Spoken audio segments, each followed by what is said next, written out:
Hey, what's up, guys? Benji here and Anthony again at TheB.A.R. Thank you for joining us one more time. Today we're going to be reviewing one of my top 10 favorite movies of all time, and that's Her. Directed by Spike Jonze. This is his first time directing and screenwriting. He's mostly known for music videos like for Bjork and bands like that. I really enjoyed this movie. I kind of wish I saw it at the theater. How did you come about seeing this film? Well, first of all, spoiler alert, of course. We always got to warn you guys just in case you guys do want to go check it out, which I do recommend checking out. I actually was one day just, at work looking at, I was on break watching YouTube videos, and I saw, I love watching trailers for the year. Okay. Because sometimes you'll just find gems that you don't know about. They don't always advertise them. It's always big movies. And they advertise the movie, and that's how I found out about it. It's a great chick. Yeah, it was something that caught my attention because of the concept of the movie, which we'll get into a little bit. But yeah, I watched it in the theaters the first day, and I loved it. So let's talk about a little bit about the plot. Let's talk about the characters. So the movie starts out with Theodore... Wombling, I believe? Yeah, I can't remember pronounce his name. Well, Theodore. They go by Theodore. Joaquin Phoenix plays it. Amazing name, by the way. He starts off as just a regular guy working for a... It's like a handwriting.com, like nice letters for you, something like that. And it's a strange job, I think. Yeah, but it's very... But I love the concept because it's very futuristic. He just reads his feelings and you could feel it in the letters that he's writing. Right. So he writes letters for people, on trips that are away from their spouses, maybe a grandma or grandfather, someone's birthday. So I thought that was pretty cool. And it starts off with him reading out one of the letters saying how... 50-year-olds, right? But I first thought that he was talking to Samantha, which is played by Scarlett Johansson. Yeah. I thought that was like, wait, am I listening? Am I at the end of the movie and we're starting at the end and then we're going to go back? But then you realize that this is his job. So it does like a very cool panoramic shot of his office, and you realize that these people are expressing emotions for people that are either too busy. I don't think it's too busy. I think it's just... Think of it as someone that could do a better job than you. You want to explain it to someone else. But that also caught me off guard because I don't know how they learned the backstory, because he talks about how he knew these people. And for me, that was like a clue. Like, I always look for clues in movies. Like, I'm like, is this something that has to do with the whole theme of the picture? And to me, in a way, it is, because this picture is about emotions. It's about love, depression. So we get to see this man's daily life and realize that he's not a happy person. He's depressed. He doesn't have a lot of friends, or the friends that he does have, he kind of ignores. Doesn't go to their parties. He's also very hormonal. So he's very sexually active. He sees those scenes. A crazy scene, in my opinion, was when he's in bed in the middle of the night. He calls the service where you get in touch with other people that can't fall asleep. Finds this girl named Kitty something, Sexy Kitty or something Sexy like kitten, that. something like that. And they start kind of having this foreplay, interactive talk chat over the phone. And they're starting to, moan. They're starting to say, like, oh, I'm touching you here, I'm touching you there, making out. And out of nowhere, you kind of hear her say, oh, choke me with the cat in the corner. Or the dead cat in the corner. And he kind of gets freaked out by it, like, this is weird, but I'm going to go with it, and it kind of shows you his vibe as well. But again, it's like emotions that are real or not real. Like, they're like, he's having an experience with someone, but she's not there. He's writing letters about feelings for people that are not there. So it's like, to me, there's like these little gems that are being connected. Yeah, dots exactly. that are being connected. So as he's walking around, later on in this day, he notices a screen with a new, I was about to say iOS for some reason, an OS system that kind of... Is the future? Yeah. It's a companion? Or? Exactly. It's like a friend to help you with your daily life, which is advertised as that. I don't think it was ever advertised anywhere else besides, hey, you need help on your daily life? Like an assistant, exactly. Right? So he decides to buy it, and this is where that concept comes to where he feels lonely and you need someone there that's not really there. Right. So then he goes through it, he goes through a test, finding out what would be his best companion type. Right. They ask him these weird questions, and the way he answers them is kind of contradicting himself. So the OS system notices that, the way he answers those systems. So like he was hesitant, or he was like not giving his real expression. Yeah, right? exactly. Like, so for me, when I started watching this film, I was like, wait, so now he has a new best friend, or what is this, right? And you start realizing that Samantha, which is the OS system, starts becoming like a substitute to real life. And at first, it's fun. It's interesting to see, you know, because I remember when social media started back, like Friendster and MySpace and all that. Zanga. You started to connect with people from different parts of the country and the world. I remember having friends in like New York and Montreal and things like that. And it was fun, and you can't wait to get to the computer because you get to see how was their day, you know? When things like 9/11 happened, you get to see like, oh my God, you were there. What happened in your city? How did it go? And you start hearing these. So it starts becoming like a form of entertainment also for me. So what did you feel about like when he Well, because with Samantha, played by Scarlett Johansson, by the way, yeah, she starts becoming like a friends with her. It becomes to where apparently she grows with intelligence, which in my eyes, back to one of the other reviews we did was an imitation game. It's when you kind of try to figure out, is it a computer or is it a human substance? Right. And to me, I didn't feel like it was ever human. It felt weird, the way she spoke, the way she talked. She didn't feel human to you? She didn't feel human because it felt like every time he was sad, every time he was depressed, every time he was lonely, she knew what to do. She knew how to do it and how to cheer him up. But wouldn't that become addicting? Wouldn't that exactly? Wouldn't that become like, this is what I need? It's kind of like I need a Coke or I need a cup of coffee. Yeah, and it's because he went through that divorce papers with his wife. So he was going through a divorce.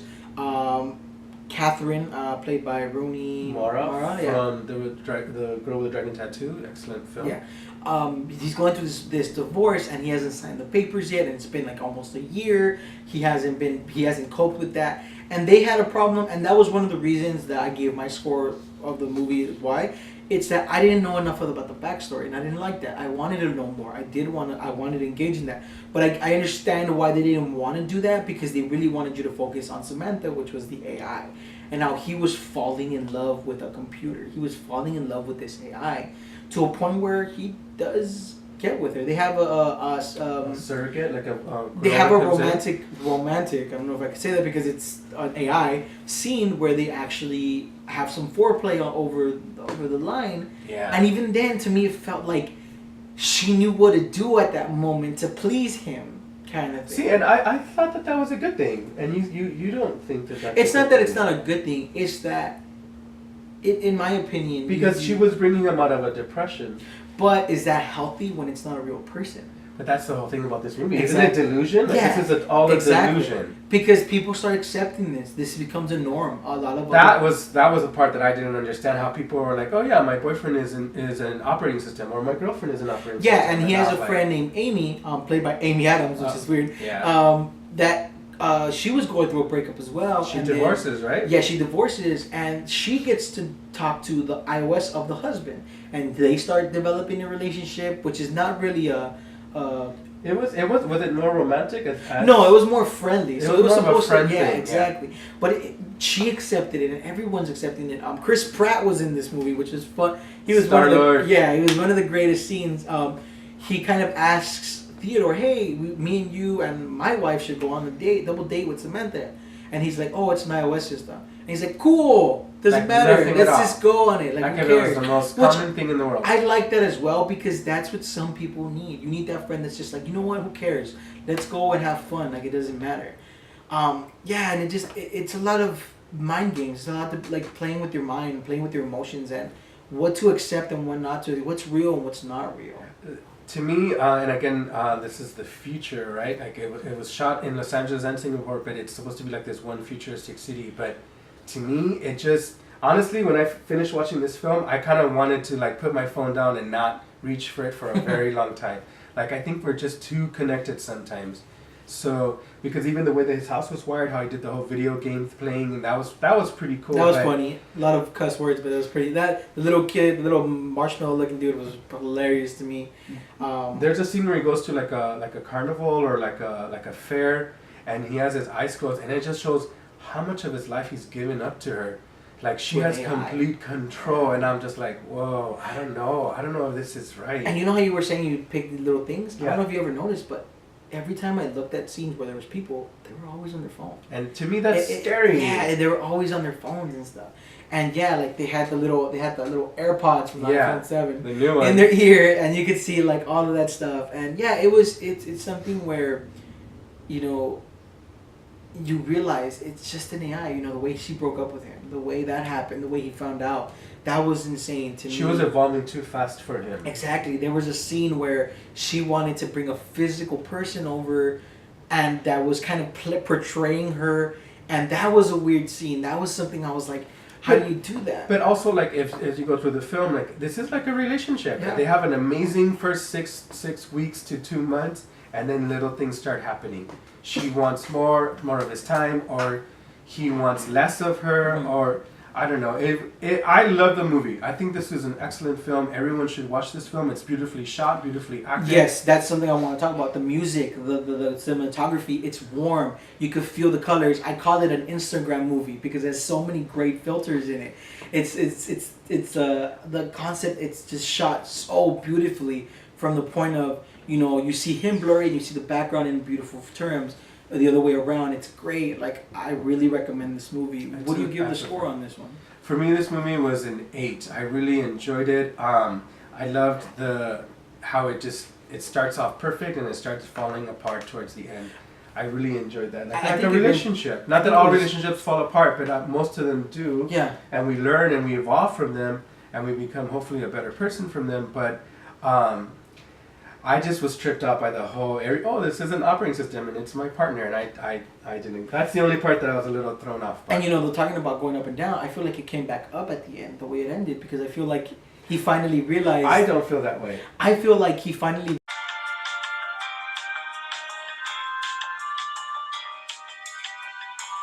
And the reason I feel that like Amy was that other person was because he realized I needed this interaction. You know, the wife said you'd rather have an AI instead of having the real thing. You're avoiding problems. And I feel like with Amy, he felt that like, hey, she's going through something. I'm going through something. This is what comfort is. This is where I needed it to go. This was a let's start over.